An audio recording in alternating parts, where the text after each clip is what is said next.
السلام عليكم ورحمة الله وبركاته إخواني أخواتي. إذا أسدل الستار على مباريات المنتخب المغربي في مونديال قطر. المشاركة المغربية كانت مشرفة وكانت تاريخية بكل المقاييس. ما حققه المنتخب المغربي صعب على أي منتخب إفريقي أو عربي أن يحققه. غادي نشوف إخواني أخواتي شنو دار ما بين أشرف حكيمي وحكم المباراة القطري، وكذلك انفعال أشرف حكيمي على رئيس الفيفا، وغادي نشوفوا تصريحات شنو قالوا لاعبين آخرين على مباراة المنتخب المغربي والمنتخب الكرواتي، وشنو قال الأسطورة الأرجنتيني ليونيل ميسي على مباراة المغرب وفرنسا. لهذا إخواني أخواتي ما تبخلوش على بالاشتراك في القناة وتفعيل الجرس، وعلى بركة الله. هاجم الدولي المغربي أشرف حكيمي الحكم القطري اليوم بقوة الذي أدار المباراة بين المنتخب المغربي والمنتخب الكرواتي. أشرف حكيمي قال بأن الحكم تعدى على المغرب وحرم المنتخب المغربي من ضربة جزاء واضحة، الشيء اللي أكده الخبير التحكيمي في قنوات البي ان سبور جمال غندور. أكد بأن الحكم حرم المنتخب المغربي من ضربة جزاء واضحة. حكيمي من بعد ما انتهت المباراة مشى عند الحكم واحتج عليه بقوة، واكد له قال له انك انت ظلمتينا.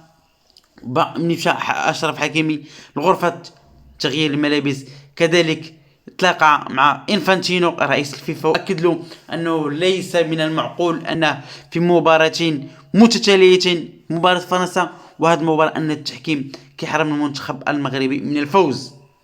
كانت هناك نقاش حاد ما بين أشرف حكيمي ورئيس الفيفا. كان بإمكان الناس أن تلتقط الصور بالهاتف، لكن الحراس منعوهم. ما الأخبار اللي متأكدة كتقول بأن حكيمي تهجم كذلك على رئيس الفيفا، وقال أنه من غير المعقول أنكم تعطونا حكم بحال هادو اللي كيجيو وكيتكرفسوا علينا بمباريات. حكيمي اللي بدات عليه النرفزة، ولكن من بدات الأعصاب ديالو خرج واعتذر وقال انا داكشي اللي دارو غير ارادي وما كانش في الوعي ديالو. هنا كيبان لك الاخوان بان اللاعبين ديال المنتخب المغربي كانوا تحت الضغط، وان المنتخب المغربي تعرض للمجزره التحكيميه كانت بعيده كل بعد عن لاعبي المنتخب الوطني صراحه، اللي كانت مشاركه فيها ايادي اكبر من لاعبي المنتخب الوطني المغربي. أكد الأسطورة الأرجنتيني ليونيل ميسي أنه كان متخوفا بالفعل من المنتخب المغربي، فإذا كان المنتخب المغربي هو اللي تأهل المباراة النهائية أنه غادي يلقى الأرجنتين صعوبة كبيرة في مواجهة المنتخب المغربي. وقال ليونيل ميسي بأن المنتخب المغربي كان هو مفاجأة الدورة، وكان منظم بشكل كبير، حيث أنه من الصعب على أي منتخب أن يسجل على المنتخب المغربي، لكن المنتخب الفرنسي هو الذي فاز، حيث سيلتقي على المنتخب الأرجنتيني والمنتخب الفرنسي في النهاية. وقال ميسي بأن حكم المباراة لم يكن في المستوى الذي أدار المباراة التي جمعت بين المنتخب المغربي والمنتخب الفرنسي. يتكلم ليونيل عن ميسي بحيث أن ميسي كان متخوف من المنتخب المغربي، لكن قدر الله ما شاء فعل، أيدي أكبر من المنتخب الوطني المغربي ومصالح أكبر من كرة القدم هي التي أقصت المنتخب المغربي من نصف نهائي كأس العالم. قال ولد الركراكي عقب نهاية المباراة أمام المنتخب الكرواتي بأن اللاعبين قدموا كل ما لديهم، وأن المنتخب الوطني كان يلعب أمام الخصم وأمام الإصابات.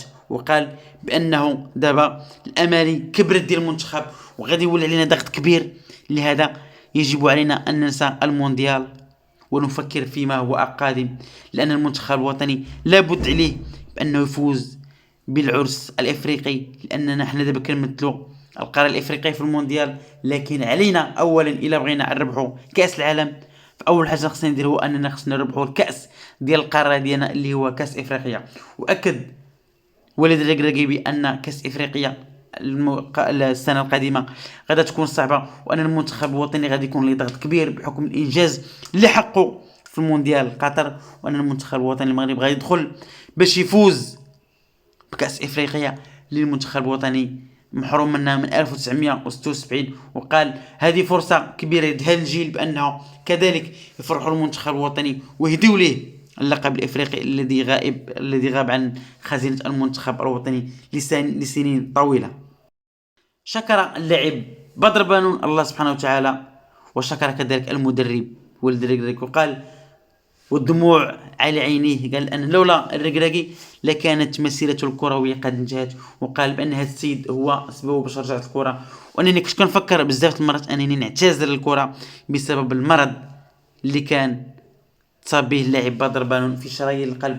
وقال بأنه كل اللي كان كينعس كيبقى يبكي كيفكر في ولده. قال أنه واش غادي يصبح الصباح ولا لا. فيديو ديال بدر بانون كل الجميع شافه كان مؤثر وكان مبكي، فالجميع الناس اللي شافوا الفيديو تاثروا بزاف بداكشي اللي قال بدر بانون. بدر بانون لاعب خلوق الذي استحق المنادات عليه في مونديال قطر، وادى اداء لا باس به. فكل التوفيق للاعب بدر بانون لاعبي المنتخب الوطني. ما فعله الركراكي في المونديال لم يفعله اي مدرب عالمي في تاريخ المشاركات الدولي لكل المنتخبات في تاريخ المونديال، بحيث أنه ولد الركراكي يمكن القول أنه أشرك 25 لاعب باستثناء الحارس رضا التاغناوتي الذي لم يشرك.